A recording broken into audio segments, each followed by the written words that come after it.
On June 12, 2025, the small Spanish town of Valdegastea, located in the autonomous community of La Rioja, was struck by a violent natural event.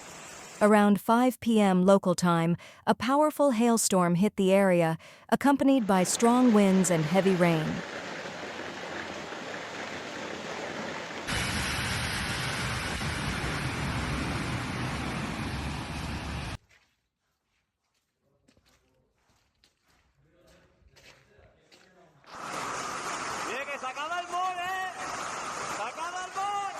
Hailstones the size of walnuts pelted the streets, gardens, and farmland. Within minutes, rooftops, windows, cars, and crops were severely damaged. Eyewitnesses reported that some of the icy projectiles broke through roof tiles, leaving large holes.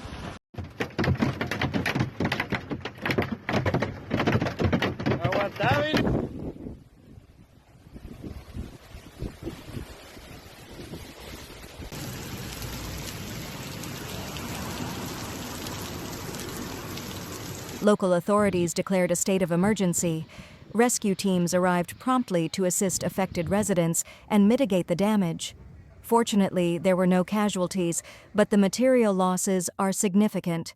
This event once again highlights how unpredictable the weather has become, and how crucial it is to respond quickly to meteorological warnings. Esto es un puto espectáculo que madre. Thank you all for watching the video. Don't forget to subscribe to the channel. My team and I work hard for you, analyzing all weather-related events so you are always up to date with the latest news.